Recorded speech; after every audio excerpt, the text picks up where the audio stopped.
네, 오늘 성경 말씀의 구절을 인용해서 또 다른 보혜사라고 하는 제목으로 말씀 나누겠습니다.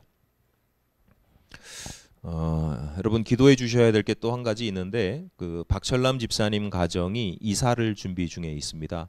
경기도 이천에 그 호법 행정으로는 뭐 호법 그쪽인데 차량으로 한 1시간 정도 되는 거리예요. 네, 뭐 결정을 하셨고 이제 10월 달쯤에 지금 뭐 결정을 해도 계약금 날리면 되니까 어떻게 될지 모르지만 뭐 이사를 준비 중이니까 그 모든 과정들이 순탄하고 또 그곳에서 또 머무르게 될 뭐 5년이 될지 10년이 될지 뭐 그 삶 또한 좀 잘 해달라고 지켜달라고 기도해 주시면 좋겠습니다.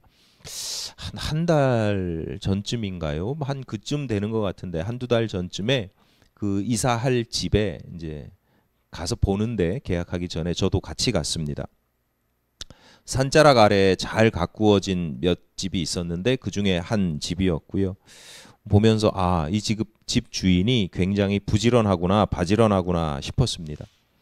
여기저기 이제 살펴보겠죠. 아직 계약 전이니까 거기에 뭐 어두운 기운이 있는가 이런 걸 보는 게 아니고 그래 좀 그래야 됐을 것 같은데 그냥 어디 혹시 속이는 게 있지 않나 뭐 이렇게 이곳저곳 살펴보는데 지붕 위에 곧 쓰러질 것 같은 위태로운 소나무가 한 그루 있었습니다. 제법 굵고 커서 보기가 좋았는데 왜 저렇게 됐나 했더니 지난 겨울에 눈이 이제 그 눈 무게를 이기지 못하고 가지가 거기서 부러졌대요. 완전히 부러져서 지붕을 덮치지는 않고 이제 부러진 상태로 있는데 이제 곧 이제 부러질 수도 있기 때문에 제거를 해야 된다. 제거를 신청해 놨는데 아직 손이 모자라서 아직 그러고 있다. 그 부러진 소나무를 보는데 이제 마음이 좀 안타깝더라고요.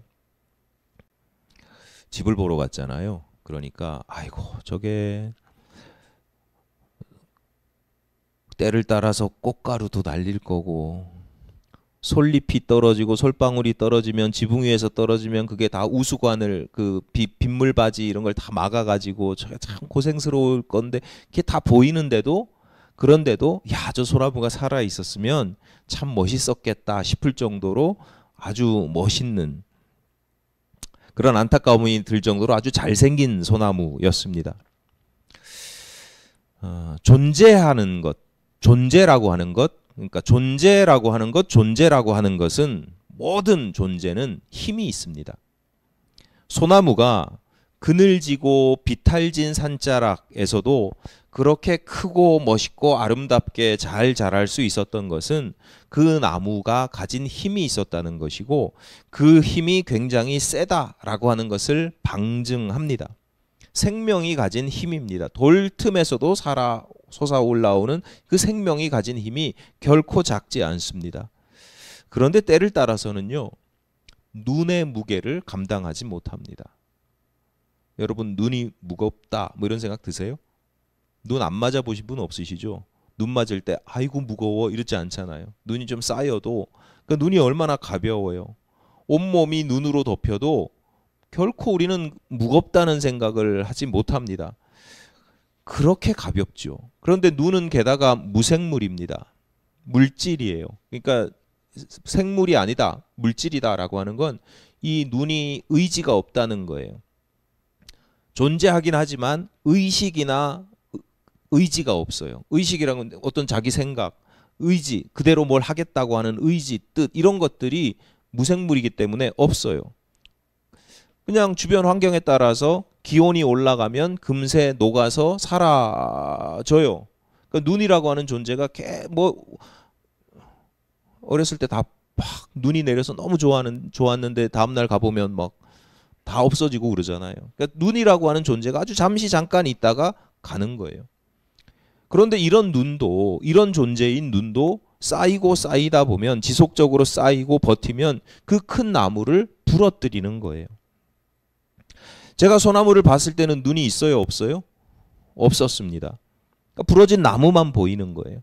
근데 그 부러진 나무를 보면서 아, 저 나무를 부러뜨린 힘이라는 게 있었고 그 힘을 가진 존재가 매우 잠깐이었지만 있었다는 사실을 유추할 수 있는 거죠. 그러니까 제 눈에는 눈이 안 보이지만 눈이 이렇게 했었다라고 하는 이야기를 듣고 나니까 그 눈이 있었던 흔적이 남는 겁니다. 눈이 가진 힘의 흔적.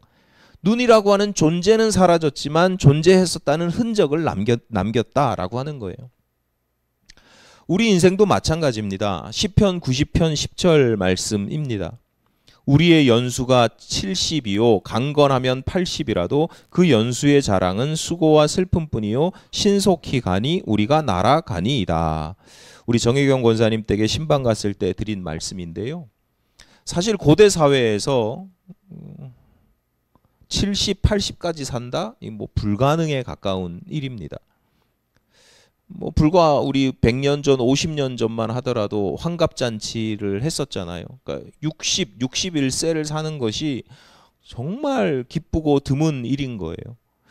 한 20, 30년 전까지만 해도 환갑잔치를 할까 말까 고민도 하시는 것 같았어요. 근데 요즘은 환갑잔치 한다 그러면 욕먹는다고 아예 뭐 환갑을 잔치로 생각도 안 해요. 이게 좀 아쉬울 수도 있지만 대단히 감사한 일인 거예요, 사실은.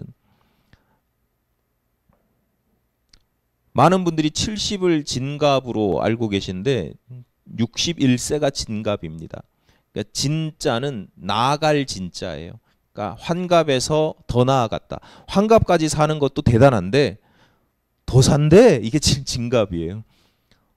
아니 환갑까지 사는 것도 대단한데 더 살아? 더 나아가? 이게 진갑이죠. 70세는 뭐예요? 고희라고 그러잖아요. 고희. 그래서 70세 잔치하면 고희연 이렇게 이야기한단 말이에요. 고희는 옛 꽃자에다가 드물 희자를 씁니다. 그러니까 옛날부터 70까지 사는 일은 아주 희박하고 드문 일이었어 라고 하는 거예요.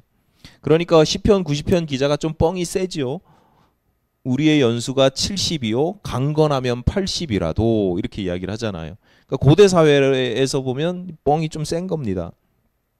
근데 그럴 수도 있겠다라고 이해가 되는 게 시편 90편의 저자가 표지에 기록이 되어 있어요. 시편에 보면 표제가 있는데 앞에 제목이 있는데 그 제목이 이제 여러 가지 형태로 있는데 어떤 표제는 이 저자가 기록이 된 경우가 있는데 이게 기록된 저자가 누구냐면 모세예요. 모세가 몇 세까지 살았어요? 큰일 났네. 성경 공부를 좀 해야 되겠네. 모세의 인생은 40, 40, 40이잖아요. 애굽에서 40, 광야에서 40, 다시 출애굽시키는 과정에서 다시 광야에서 40. 120세를 살았어요. 120세 사니까 그래 우리의 연수가 70이고 강건하면 80이라도 뭐 그럴 수 있을 것 같아요. 어쨌거나 120년을 살았으니까 많이 사는 것 같아도 70, 80이라고 하는 게 그 시대에 엄청나게 오랜 세월인 것 같아도 결국 하고자 하는 이 시편이 하고자 하는 이야기가 뭐냐면 그 연수가 신속히 간다. 마치 날아가는 것 같다. 얼마나 빠른지 날아가는 것 같다라고 하는 거예요. 여러분 잠깐 나뭇가지 위에 앉았다가 금세 녹아버리는 눈도 그 나뭇가지를 부러뜨립니다. 여러분의 인생이 70년이 됐든 80년이 되었든 아니 10년이나 5년이 되어도 마찬가지입니다. 우리는 이 시간 내가 존재하고 있는 겁니다. 내가 이 시간 존재하고 있다라고 하는 것은 곧 우리에게 그 존재에 힘이 있다는 거예요. 존재한다는 것 자체가 힘이 있기 때문에 존재하는 것이고요. 존재하는 모든 것은 힘을 발휘하게 되어 있습니다. 물론 저마다 가진 힘의 차이가 있지요. 그래서 나는 힘이 없는 것 같아 이러지만 사실은 다 가지고 있어요. 제가 예전에 박철남 집사님이 우리 교회 초창기에 오셨을 때 제가 손 보고 깜짝 놀랐어요.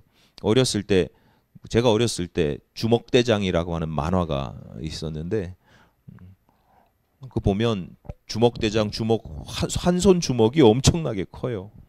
그 주인공을 보는 것 같아요. 손가락이 얼마나 굵은지.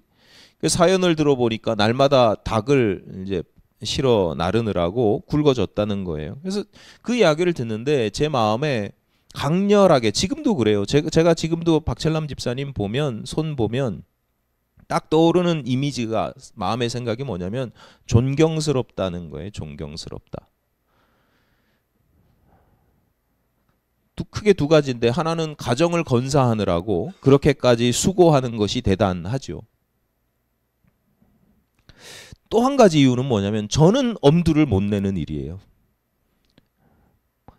토종닭이 무거우면 한 마리가 3kg가 넘는데죠. 3kg 500 막 이러는데, 손가락 사이사이, 한 손가락 사이사이에 이렇게 닭 발을 딱 껴가지고 4마리를 잡으면 몇 킬로예요. 그걸 양손에 잡고 밤중에 트럭에다 실어 올리는 거예요. 짧은 시간 안에. 요즘은 닭 수가 적어서 수백 마리지만 예전에 장사 잘 될 때는 수천 마리 뭐 이렇게 실어 오르면 그 손이 남아나질 않겠죠. 그러니까 딸 희경이는 아빠 말을 잘 들어야 돼요. 그 일을 해서 손이 그렇게 되는데, 제가 왜 존경스럽냐면, 우리 집사님에게도 그게 힘들지 않은 일은 아니잖아요. 힘든 일이에요. 근데 저한테는 힘든 일이 아니고 불가능한 일이에요. 그러니까 힘의 차이라는 거예요. 그래서 존경스러워요. 저한테는 없는 거니까, 저한테는 불가능한 일이니까 대단히 존경스럽죠. 그러면 우리 박철남 집사님은 힘이 세고 완력이 세고 악력이 세고, 저는 힘이 없으니까 저라고 하는 존재는 의미가 없어요? 아니잖아요. 저도 나름대로 뭐 잘하는 게 있고 가진 힘이 있습니다. 왜냐하면 다른 이유 없어요. 그러니까 가장 근본적인 이유는 뭐냐면 저도 존재를 하고 있기 때문에. 그러니까 존재하는 모든 것은 자기가 가진 힘이 있다. 그게 특유의 그 존재 자체, 존재만의 힘이든 아니면 뭐 어떤 힘이든. 그러니까 우리 모두는 힘을 가지고 있어요, 없어요? 있어요. 다른 사람과 비교해 보면 내 힘이 너무 작아 보이기도 하고, 그래서 기준점이 높다 보니까 심지어 나는 힘이 없는 사람처럼 보이기도 합니다. 근데 그렇게 보일 뿐이에요. 다시 말씀드립니다. 반복해서 말씀드립니다. 존재하는 모든 것에는 힘이 있고, 뒤집어 보면 힘이 있다는 것은 곧 그것이 존재한다는 사실을 방증하는 거예요. 그래서 기독교 신앙의 가치관으로 보면 중요한 것은 그 힘의 크기가 아니에요. 어디에나 힘이 있어 없어의 문제가 아니라 힘은 항상 있으니까요. 그 힘이 얼마나 지속되느냐도 아니에요. 뭐 어떻게 하겠어요. 눈은 5분 만에 녹을 수도 있고 하루 만에 녹을 수도 있고, 자기 운명이 그런 걸 어떻게 하겠어요. 우리 인생이 70이든 80이든 120이든 그거 내가 어떻게 할 수 있는 건 아니에요. 내 존재의 지속시간, 내 힘의 지속시간은 우리의 관심이 아니에요. 내가 어떻게 할 수가 없어요. 너희가 고민하고 걱정한다고 그 키가 한자나 자라겠느냐? 우리가 할 수 없는 것에 대해서 지나치게 집착하는 건 미련한 짓이죠. 다만 중요한 것은 우리가 가진 힘을 우리가 어떻게 잘 사용하느냐 하는 거예요. 앞서 말씀드린 눈은 생명이 아니에요. 그래서 의식도 없고 의지도 없어요. 자기 뜻대로 그 힘을 사용하는 게 아니에요. 그냥 지구의 중력에 따라, 기온에 따라서 남의 의지가 작용을 하는 거죠. 주변의 의지가. 근데 사람은요, 생명이에요, 생명. 기독교인은 인격이 있어요. 생각도 있고 자기 의지가 있단 말이죠. 그러니까 내가 가지고 있는 힘이 작든 크든 우리는 내 의지대로 그것을 사용할 수 있게 되는 거예요. 자, 여러분에게 만약에 10만 원이 생겼어요. 갑자기. 나한테 10만 원이 있다라고 하는 건 10만 원도 존재잖아요. 근데 내가 소유니까 내 거야. 내 의지가 작용을 해요. 근데 그 10만 원이라고 하는 10만 원만큼의 돈의 힘을, 여러분 이 힘을 어떻게 사용하느냐 하는 것은 여러분의 의식과 가치관과 의지가 작용을 하는 거죠. 10만 원이 생겼어요. 어떻게 하시겠어요? 갑자기 생겼어. 사람마다 다 다르다니까요. 아싸, 맛있는 거 먹자 뭐 이러는 사람도 있고, 예쁜 옷 사자, 뭐 어떤 분은 저축을 하기도 하고, 거저 생겼으니까 막 헌금을 하기도 하고, 또 이웃과 나누는 데 쓰기도 하고. 그러니까 내가 가지고 있는 모든 힘이 마찬가지예요. 완력이든 뭐 권력이든 지식의 힘이든 다 마찬가지예요. 그 사람의 의식과 의지에 따라서 사용되고, 그것이 사용되고 나면 뭘 남기느냐? 그 힘이 사용된 곳에 흔적이 남아요. 그냥 발자국을 남길 수도 있지만 나뭇가지를 부러뜨릴 때도 있고, 심지어 산을 옮기기도 합니다. 그러면 우리는 그 흔적을 통해서 그 존재를 알 수 있는 거예요.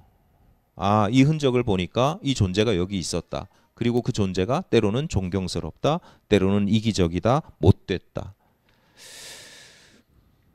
그 흔적이 어디에 어떻게 남았는지를 보면 그 사람이 어떤 존재였는지를 알 수가 있는 거죠. 여러분은 지금까지 주로 내가 어떤 곳에 어떤 흔적을 남기신 것 같습니까? 내가 살아오면서 50년, 70년, 80년 살아오면서 내가 가장 많이 흔적을 남긴 곳은 어디이며 어떤 흔적을 남기셨습니까? 어디 관광지 같은 데 가면 누구 왔다 갔다 뭐 이런 흔적 남기잖아요.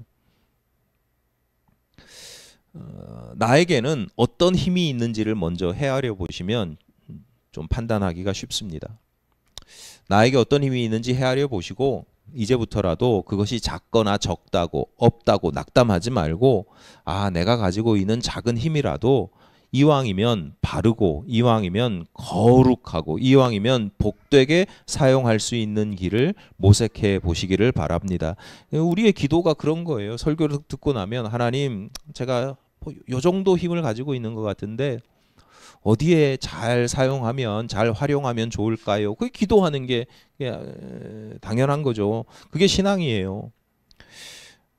그리고 내가 존재하고, 그리고 그 존재하기 때문에 가진 힘을 바르고 거룩하게 사용하겠다라고 하는 의지, 그게 신앙적 가치관이고, 그러니까 의식, 신앙적 가치관이고, 의지, 뭐 그 열정이 있으면 힘은 그냥 주어지기도 합니다.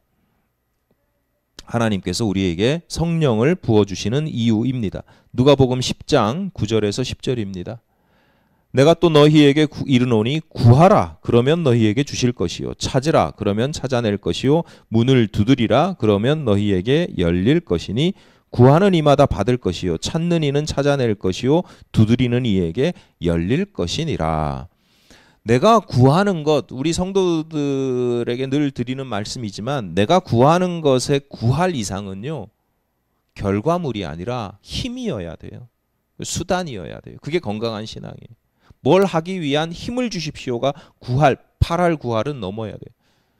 내가 어떤 결과를 주십시오, 합격을 주십시오, 이게 아니고 합격할 수 있는 지혜를 주십시오, 성공할 수 있는 의지를 주십시오, 이렇게 하시는 게 건강한 신앙생활이. 그러니까 여기서 찾고 두드리고 막 구하고 하는 것은 힘을 구하는 거예요. 이어지는 13절 말씀입니다. 너희가 악할지라도 좋은 것을 자식에게 줄 알거든 하물며 너희 하늘 아버지께서 구하는 자에게 성령을 주시지 않겠느냐 하시니라. 그래서 이어지는 말씀이 하나님은 성령을 주신다. 성령이라고 하는 존재가 우리에게 힘이 된다라고 하는 거예요. 오늘 본문은 예수께서 이제 곧 십자가를 앞두고 있습니다. 이제 제자들을 떠나야 돼요. 돌아가셔야 돼요. 잠깐 부활하시지만 곧 승천하셔야 돼요. 그러니까 예수님께서 이제 제자들을 떠나기 얼마 남지 않은 그 가운데 제자들에게 들려주시는 당부의 말씀이자 교훈의 말씀 중에 일부입니다. 16절입니다. 내가 아버지께 구하겠으니 그가 또 다른 보혜사를 너희에게 주사 영원토록 너희와 함께 있게 하리니. 이제 제자들과 늘 함께하고 3년을 또는 1년 반을 동고동락 하셨었던 예수께서, 늘 의지하던 그 예수께서 어느 날 갑자기 사라지신단 말이에요. 존재하지 않는단 말이에요. 그 예수의 부재가, 그동안 내가 예수께서 존재하셨기 때문에 그가 우리에게 보여주셨던 많은 힘, 뭐 여러 가지 가르침 이런 것들이 있었는데 이제 곧 부재한다는 것이 나로 하여금 굉장히 힘들게 만들 수도 있고 또 슬프게 만들 수도 있습니다. 원래 그래요. 이렇게 들어와서 박힌 돌은 티가 안 나도 떠난, 뭐라 그래요? 이렇게 무슨, 예? 하여튼 이렇게 떠난 자리는 이렇게 잘 보이잖아요.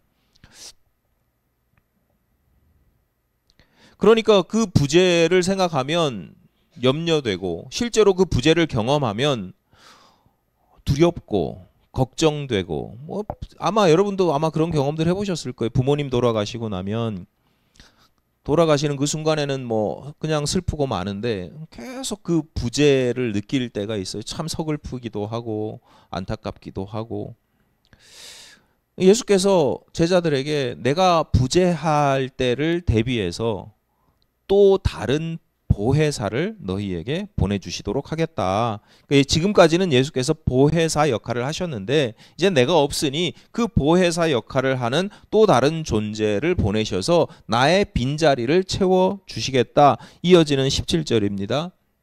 함께 읽겠습니다. 시작. 그는 진리의 영이라 세상은 능히 그를 받지 못하나니 이는 그를 보지도 못하고 알지도 못함이라. 그러나 너희는 그를 아나니 그는 너희와 함께 거하시며 또 너희 속에 계시겠음이라. 그가 진리의 영이라고 이야기를 합니다. 성령입니다.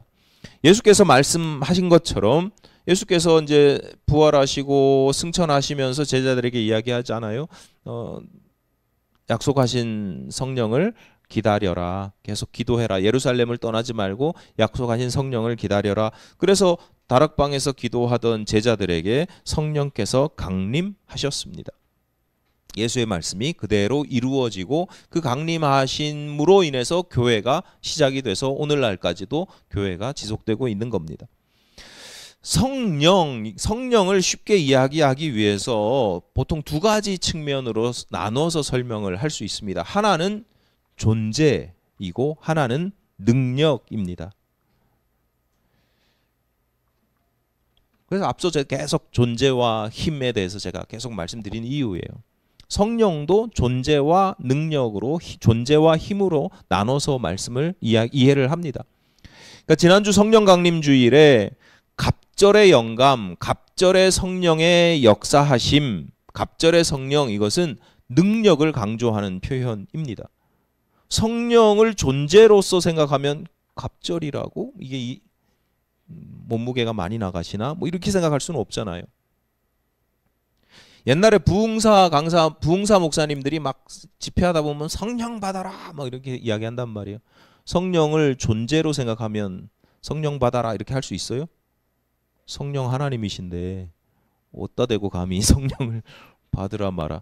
성령 받으라 라고 하는 것은 능력을 의미하죠.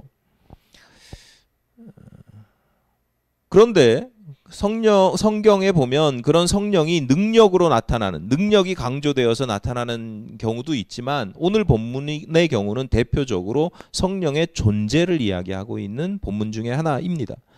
오늘 본문에 보혜사라고 성령을 묘사하고 있습니다. 성령을 보혜사라고 표현을 합니다.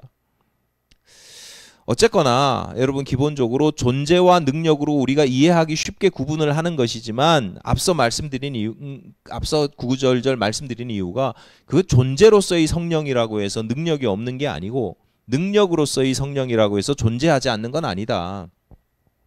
서로 다르지 않고 존재는 힘이 있고 힘이 있으면 존재한다. 이렇게 말씀드린 이유가 거기에 있습니다. 그리고 또 한 가지 오늘 말씀을 드리는 이유가 많은 성도들이 그중에서 나는 정말 성령을 사모한다 라고 하는 성도들조차도 여러분에게 필요한 건 존재예요? 능력이에요?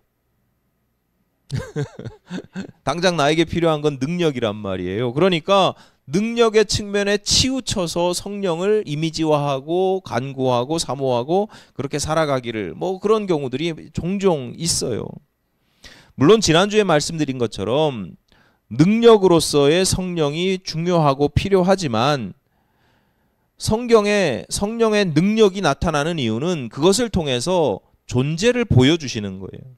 성령의 능력이 어떤 힘을 발휘하는 것을 보여주면서 우리는 성령께서 존재하시는구나, 존재하셨구나, 존재하실 것이구나 라고 하는 것을 믿게 된다라고 하는 거예요.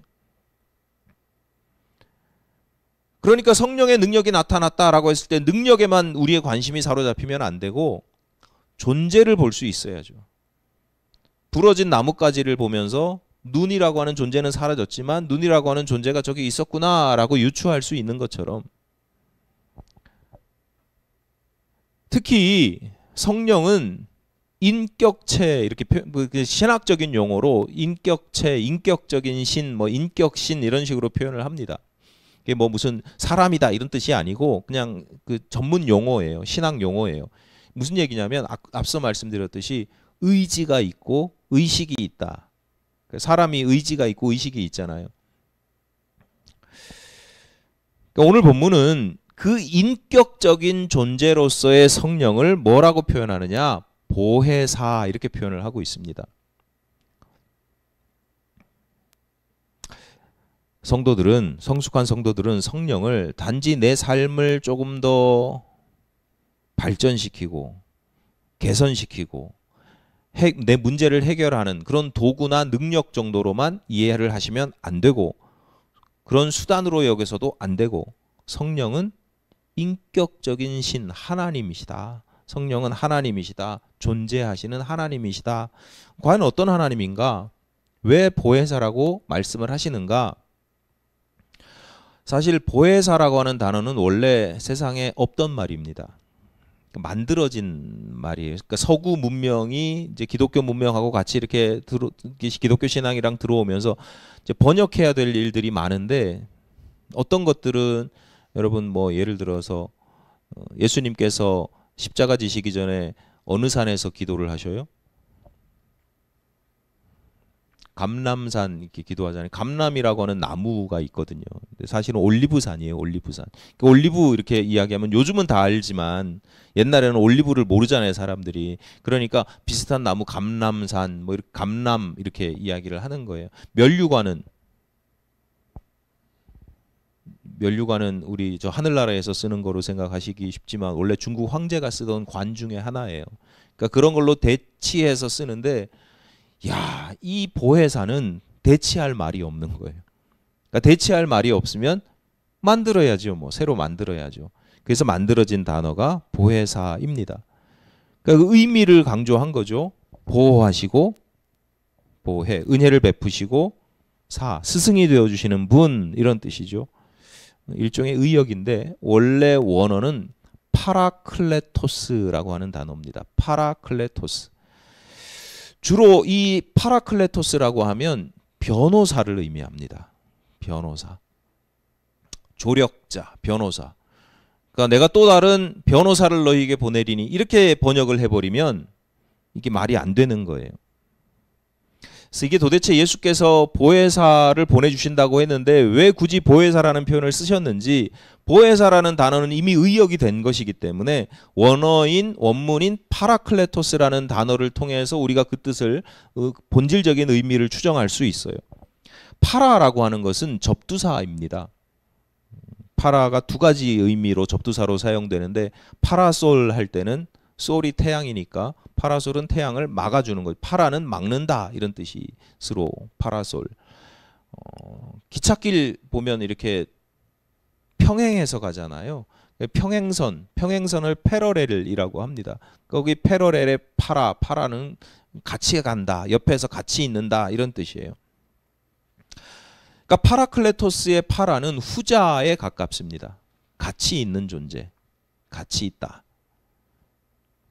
그러니까 보혜사, 성령은, 진리의 영은 어떤 존재냐면 파라, 그러니까 내 곁에 늘 나와 함께 하시는 분, 이런 뜻입니다.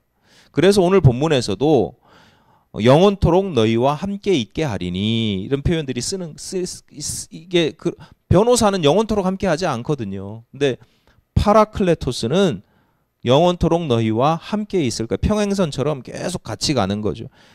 그는 너희와 함께 거하시며 너희 속에 계시겠음이라, 이렇게 계속 그게 16절 17절에 계속 나오는 이유가 파라, 옆에 있다, 이런 존재라는 거예요. 그 다음에 클레토스는 뭐냐면 원래 뜻은 말하는 사람이에요. 말하는 사람. 그러니까 파라와 합쳐지면 곁에서 말하는 사람, 곁에서 말해주는 사람.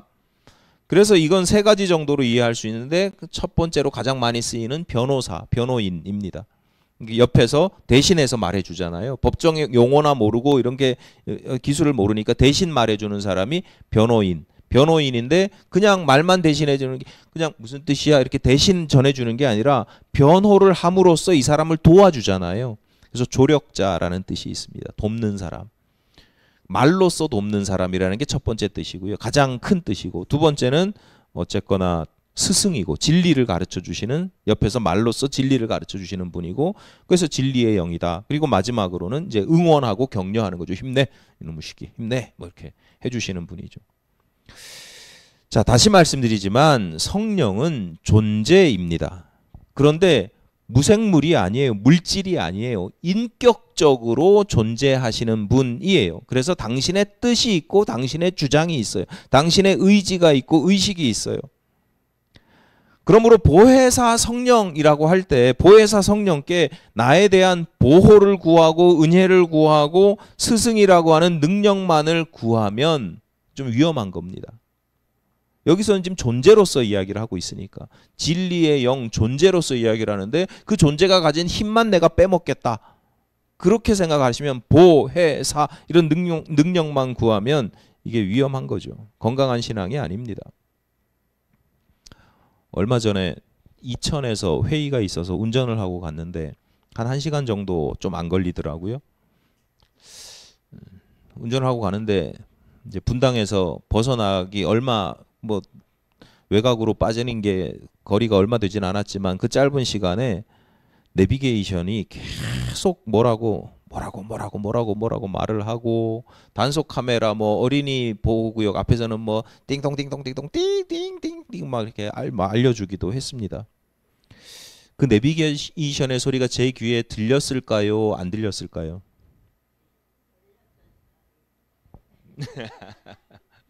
우리말로는 다 들리는 건데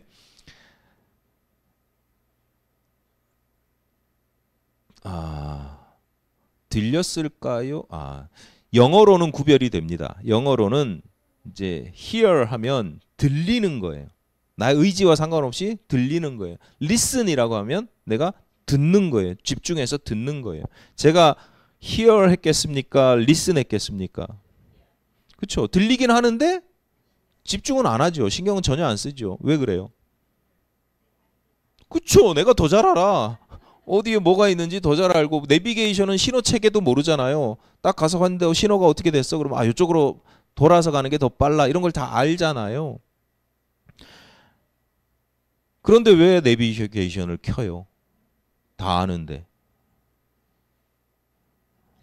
그렇죠. 혹시나 저는 이제 주로 단속 카메라 때문에 뭐 깜빡하면 이제 딴 생각 잠깐 하면 이제 걸리니까 필요할 때가 있기 때문이에요. 그리고 낯선 길로 가면 요긴하기도 하고 요즘은 또 실시간 교통 정보에 따라서 이제 길을 알려주기도 하니까 이제 뭐 선택과 결정은 제가 하지만 어쨌거나 선택지를 알려주기도 하잖아요. 말로써 나를 가르치는 성령, 진리의 영이신 성령 보혜사께서 내 인생에 내비게이션 역할을 할 때가 많습니다. 성령, 보혜사, 말하는 분이라니까요. 말로써 나를 도와주고 인도하고 가르쳐주고 힘내라고 격려하고 그렇잖아요. 길을 잘못 들면 내비게이션 막 뭐라고 안 하잖아요. 길을 잘못 드셨습니다. 어디 앞에서 유턴하십시오. 뭐 이렇게 아주 친절하게 해주잖아요. 내 성령께서 보혜사 성령께서 말로써 나를 이렇게 가르쳐 주는 게 내비게이션의 역할이랑 비슷해요. 그러면 우리가 성령님을 내비게이션처럼 여겨도 돼요? 내비게이션에 인격이 있어요, 없어요? 없잖아요. 내비게이션은 물질이에요. 기계 장치예요. 프로그램이에요. 그러니까 내가 프로그램이니까 내가 듣고 싶은 말만 골라서 들어도 돼요. 그게 지혜로운 거예요. 내비게이션이 하는 말을 다 그냥 그대로 진리로 알고 순종하면 안 되죠. 필요할 때만 사용하면 됩니다. 그런데 여러분이 만약에 친구를 사귀는데 친구가 어떤 말을 하는데 내가 필요한 말만 듣고 필요할 때만 만나고 필요 없으면 안 만나고 귀 닫고 있고 아빠가 얘기하는데 이러고 그런 식이면 그 친구한테 금세 손절을 당하는 겁니다. 여러분 친구 중에 혹시 그런 분 계세요? 필요할 때는 특탈같이 전화해가지고 뭐 어떻게 됐냐 막 물어보다가 자기 잘 나갈 땐 밥 한 끼 안 사주고 뭐 그러면 그런 친구 보면 재수 있어요? 재수 없어요? 재수 없잖아요. 정치인들이 선거 때만 되면 막 서민들의 친구인 양 시장을 찾고 무슨 대파를 들고 어묵을 먹고 떡볶이를 먹고 뭐 선거 끝나고 나면 곧바로 지배자가 되어 버리잖아요. 콧배기도 안 보이고. 그래서 욕을 먹는 거예요. 백성들을, 국민들을, 서민들을 인격적인 존재로 여기지 않는 거예요. 대상화시켜버리고 자기들의 권력을 위한, 성공을 위한 수단으로 여기면, 그래서 재수가 없는 거예요. 우리가 정치인들을 보면서 가장 근본적인 이유가 거기에 있는 거예요. 나를 사람 취급해주면, 나를 인격적으로 대우해주면 그 사람이 능력이 좀 부족해도 그래, 사람이 완벽한 사람이 어디 있어요. 근데 이제 그게 안 되니까 문제가 심각하죠. 여러분이 그 왜 재수 없다고 느껴지는지 아십니까? 여러분이 인격체라서 그래요. 여러분에게 인격이 있기 때문에. 난 사람인데 물질 취급을 해? 도구 취급을 해? 수단으로 여겨? 그러면 친구든 정치인이든 기분 나쁜 거예요. 성령 하나님도 인격체예요. 물질이 아니고 기계가 아니고 도구가 아니고 인격체예요. 그러니까 여러분이 필요할 때만 성령의 능력을 간구하시면 얼마나 기분이 더럽겠습니까? 이 재수없는 녀석. 필요할 때만 곁에 함께 계시기를 구하다가 문제가 해결된 것 같으면 우리는 떠나가기를 원하시죠. 그렇지 않습니까? 성령과 함께하는 것 편해요, 불편해요? 불편하단 말이에요. 근데요, 모든 인격체가 다 그래요. 여러분 친한 친구도 하루만 같이 있어봐요. 불편해요. 불편한 걸 감수해야, 그래야 성숙한 사람이죠. 그래야 그 능력을 받을 수 있고, 능력을 받기 위해서가 아니라 그런 인격적인 교제가 나누어지는 거죠. 그렇지 않으니까 이제 재수없게 신앙생활 하는 거예요. 발전이 없는 거예요. 성숙한 신앙생활, 성숙한 인격도 마찬가지지만, 우리가 성숙한 일반적인 삶도 마찬가지지만 신앙생활도 마찬가지예요. 성숙한 신앙생활은 내가 하고 싶은 거, 편한 거, 내가 하나님과 즐겁고 신나는 것, 잠깐 1시간만 계시고요, 그 다음은 이제 저 놔두세요, 이게 아니고 그 불편함을 감수해야 되는 거죠. 어떤 누가 성령님께서 늘 함께 하신다고 즐거운 사람이 누가 있겠어요? 목사인 저도 안 그래요. 때로는 마음에 찔리기도 하고 눈치도 봐야 되고, 그런데 그 눈치도 보고 마음에 찔려 하면서도, 그러면서 그 가운데 서로를 알아가고 관계가 깊어지는 거지. 무슨 예의 다 차려가면서 정도 들고 눈빛만 봐도 어떤 상황이구나 의중을 알게 되는 거죠. 제가 어렸을 때 중학교 때 아버지 집에서 한 달 중에 한 25일 정도를 막 말 안 듣고 막 그러면, 처음엔 아버지가 뭐 그냥 관심이 없으니까 그러시다가 한 25일쯤 되면 이제 딱 눈치가 보여요. 여기서 더 넘어가면 큰일 나겠다. 그러면 한 3일 정도를 학교 끝나자마자 집에 딱 가가지고 아버지 눈앞에 보이는 거죠. 한 25일은 맨날 집에도 안 들어오고 친구들이랑 놀고 이러다가. 그게 인격적인 관계예요. 그렇게라도 해야지. 그렇게라도.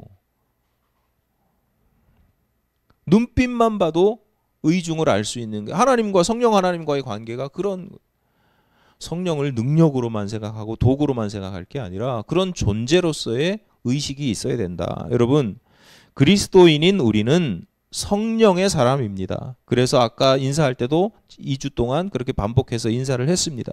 성령의 능력이 충만하시기를 바랍니다.